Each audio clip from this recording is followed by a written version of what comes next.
Selamat datang di channel Pemuja Malam. Jangan lupa like, share, and subscribe ya. Terima kasih. Chapter 4. Target Pembunuhan.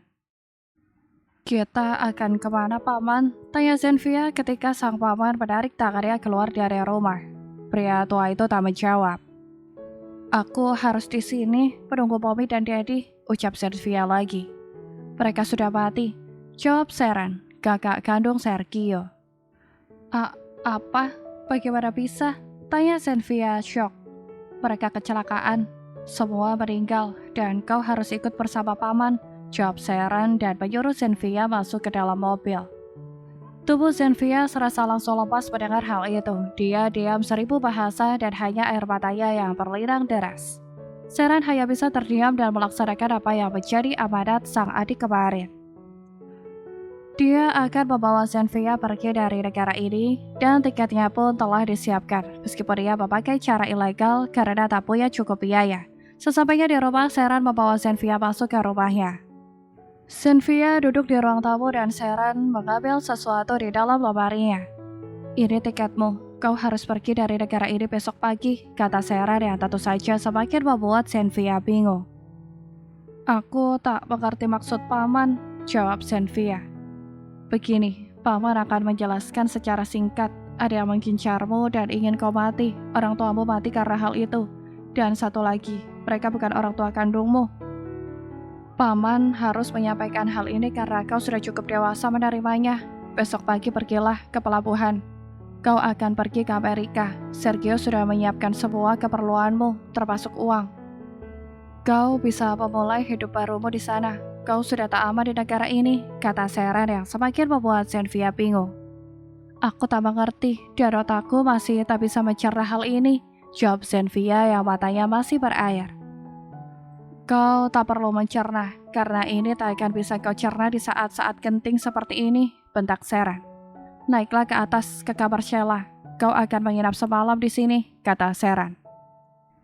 Lalu Zenvia pun naik ke atas dan masih berpikir apa yang sebenarnya terjadi pada keluarganya. Malam menjelang dan sebuah keluarga pamannya tampak makan malam di bawah. Sedangkan Zenvia tak turun karena masih sedih dengan apa yang terjadi pada keluarganya. Dia bahkan tak bisa melihat keluarganya untuk yang terakhir kalinya.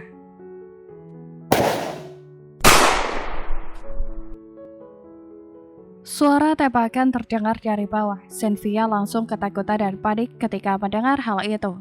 Zenvia bersembunyi di lemari dan menutup mulutnya agar tak berteriak histeris. Air matanya keluar karena dia mendengar apa yang dikatakan oleh para penjahat di bawah sana. Suara itu terdengar jelas meskipun dirinya berada di lantai atas karena rumah itu cukup kecil dan terbuat dari kayu. Ambil sampel wanita ini, ucap salah seorang pria. Dia kakak Sergio, jadi sasaran kita sudah benar. Bisa jadi pria ini memelihara anak itu, ucap salah seorang pria yang melihat ke arah Sheila, anak tunggal Seren yang sudah bersimbah darah. Bakar rumah ini, kata salah seorang penjahat. Zenvia yang ada di atas langsung keluar melalui jendela dan membawa tas punggungnya yang sudah disiapkan oleh pamannya tadi. Di dalam pikirannya kini hanyalah lari menjauh dari rumah dan juga negara ini. Zenvia masuk ke dalam sebuah ruang bawah tanah yang berada persis di bawah beranda depan rumah itu. Dia tak bisa keluar ke depan karena masih ada beberapa orang yang berjaga di sana. Zenvia bersembunyi di dalam ruangan gelap itu untuk sementara sampai orang-orang itu pergi dari sana. Terdengar suara langkah kaki beberapa orang menuruni tangga beranda dan itu terdengar jelas oleh Zenvia yang bersembunyi di bawahnya. Wanita itu memiliki tanda merah di punggungnya dan sayang sekali kita baru mengetahui hal ini.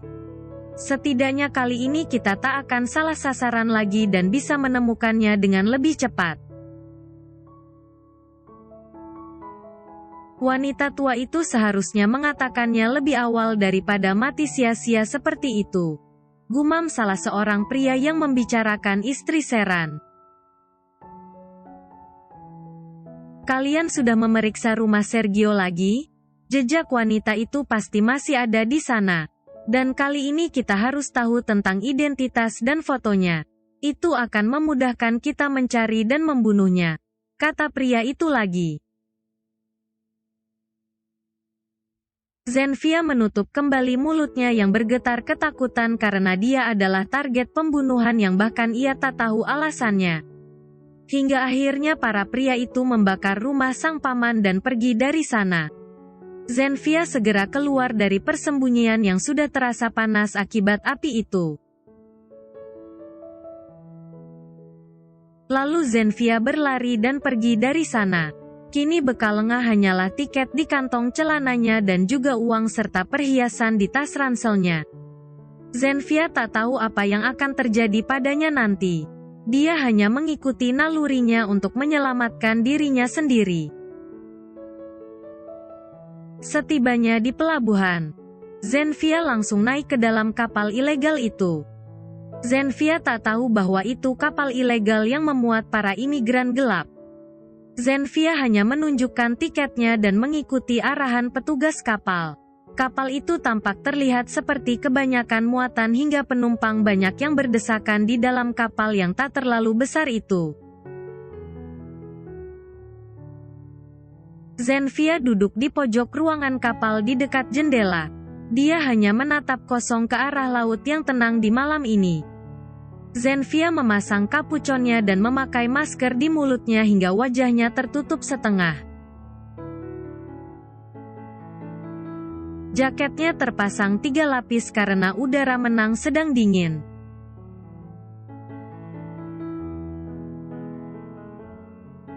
Tiga hari sudah Zenfia berada di dalam kapal dan berhenti di beberapa negara hingga akhirnya tiba di New York.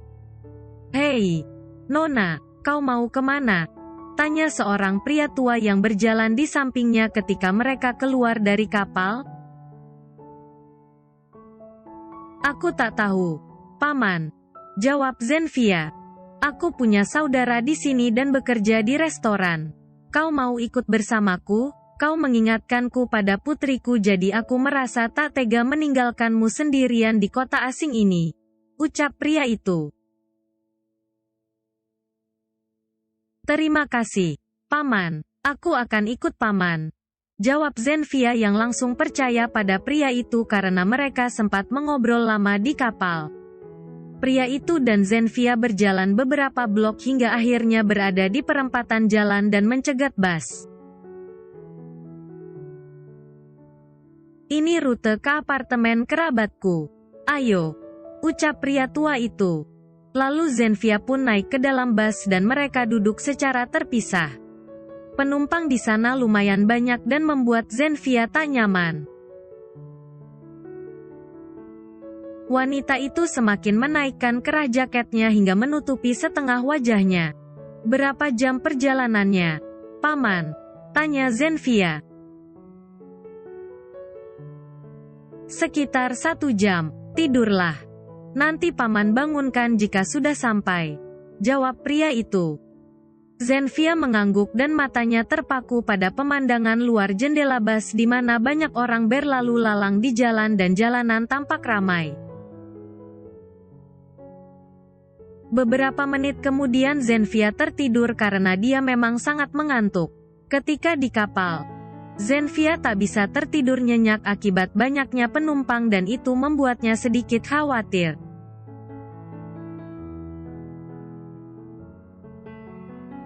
"Hei, Nona, bangunlah." Suara itu terdengar di telinga Zenfia dan membuat Zenfia langsung terbangun. Zenfia mengerjapkan matanya dan melihat pria yang sepertinya adalah supir bus itu.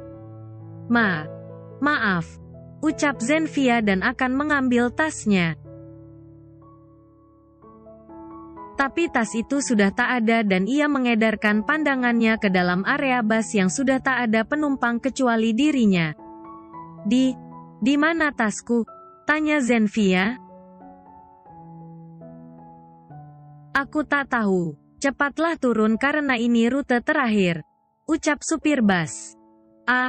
Apa maksudmu? Tadi tasku ada di sebelahku. Apakah ada yang mengambilnya?" tanya Zenfia panik. "Aku tak tahu. Cepatlah keluar sekarang juga. Aku akan mengunci bis ini," kata supir bus. Lalu Zenfia terpaksa beranjak berdiri dan turun dari bis itu. Zenfia terlihat panik karena dia tak memiliki apapun lagi sekarang. Semua dokumen penting dan uangnya ada di dalam tas ransel itu. Bagaimana ini? Gumam Zenfia panik dan meneteskan air matanya karena takut. Zenfia menoleh ke kanan kiri dan dia tak mengenal tempat asing itu. Zenfia tak tahu harus kemana.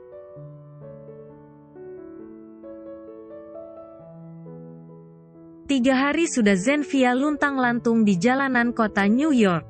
Zenfia mencoba mencari pekerjaan tapi tak ada yang menerimanya karena dia tak memiliki kartu identitas. Ada beberapa orang yang menawarinya pekerjaan sebagai pelacur karena hal itu lebih mudah bagi imigran gelap sepertinya. Tapi Zenfia menolaknya. Dia terpaksa mengemis di jalanan dan meminta belas kasihan orang untuk memberinya makanan. Lalu apa bedanya dengan aku hidup seperti ini? Bisiknya sambil menutupi wajahnya dengan lengannya. Zenfia bahkan tak mandi selama 3 hari karena dia benar-benar tak tahu harus apa di kota asing itu.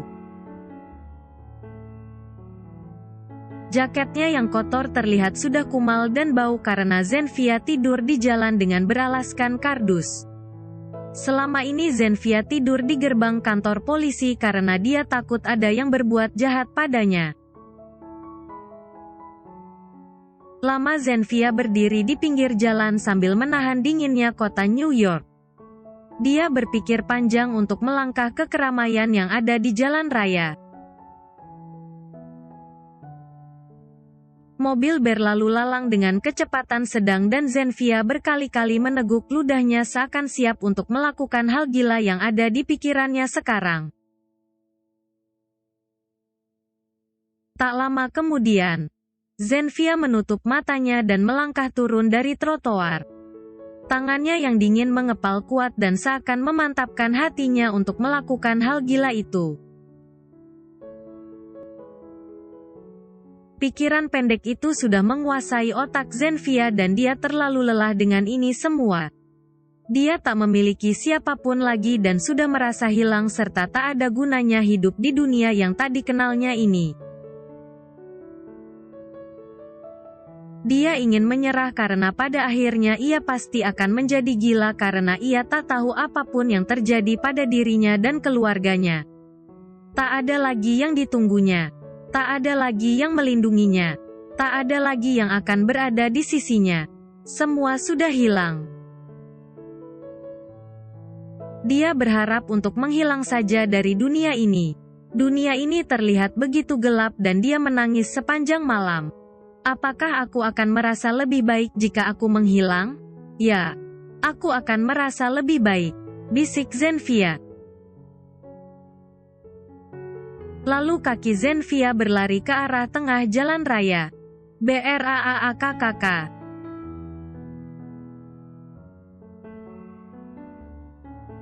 Jadi begitu ceritanya, ucap Carl setelah mendengar cerita Zenfia. Zenfia mengangguk. Kau tak ingin tahu siapa keluargamu dan apa yang melatar belakangi insiden yang terjadi pada keluarga angkatmu? Tanya Carl. Tidak. Sama sekali tidak karena pada akhirnya aku akan mati jika mereka menemukanku. Kata Zenfia. Aku mohon. Jangan mencari tahu tentangku. Uncle Thor memberiku identitas baru dan aku ingin hidup tenang di sini. Lanjut Zenfia memohon. Bagaimana jika aku tetap ingin mencari tahu hal itu? Sahut Carl. Zenfia melihat ke arah Carl. Wai, kau tak menyukaiku? Aku akan pergi dari sini jika kau tak mengizinkan aku tinggal dan bekerja di sini. Ucap Zenfia sedikit panik dan mengepalkan tangannya yang sudah berkeringat dingin. Carl tampak berpikir sebentar. Baiklah. Kau boleh tinggal dan bekerja di sini. Tapi hanya untuk sementara sembari aku berpikir lagi, kata Kal. Apa maksudmu? Kau bisa mengusirku kapan saja? Aku tak pernah melakukan kesalahan sama sekali bukan? Sahut Zenfia yang matanya tampak berkaca-kaca. Hei, jangan menangis. Jika aku tak membutuhkanmu lagi, kau bisa bekerja di mansion Momi. Jawab Kal. Zenfia terdiam dan akhirnya mengangguk. Terima kasih. Jawab Zenfia dan dia beranjak dari sofa. Aku akan membuat makan malam, kata Zenfia dan berjalan ke arah dapur.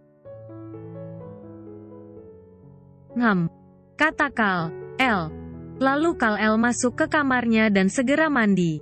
Dia tampak masih memikirkan cerita Zenfia tadi.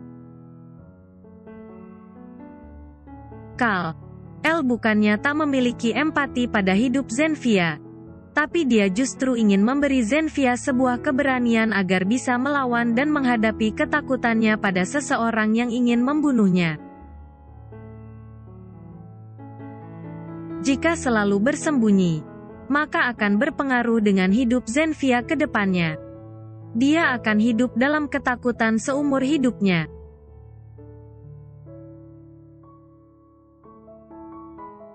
Satu jam kemudian, Zenfia mengetuk pintu kamar Kal. Makan malam sudah siap. Jadi Zenfia memanggil Kal untuk makan malam. Ceklek. Kal membuka pintu kamarnya dan dia tampak tak memakai bajunya seperti biasa. Pria itu lebih suka memakai celana saja jika berada di dalam rumah. Meskipun sudah sering melihatnya seperti itu, tapi Zenfia masih merasa canggung dan tak enak jika melihat tubuh Kal. Biar bagaimanapun Zenfia adalah wanita normal yang juga menyukai pria se-hot Kal. Makan malam sudah siap, ucap Zenfia yang langsung menunduk ketika Kal membuka pintunya. Sahut Kal. Lalu mereka berdua menuju ke meja makan. Dan seperti biasa, Kal akan menyuruh Zenfia untuk duduk bersamanya dan juga makan bersamanya di meja yang sama. Kau tak ingin bekerja di perusahaanku? Tanya Kal yang menawarkan pekerjaan ini lagi. Zenfia menggeleng dan mengunyah makanannya dengan pelan. Zenfia adalah wanita yang tak banyak tingkah dan penurut sejak awal. Ayahnya mengajarkannya sopan santun yang tinggi. Dan sikap ibunya yang keras padanya sejak kecil mengajarkannya tentang arti kedisiplinan. Bersambung.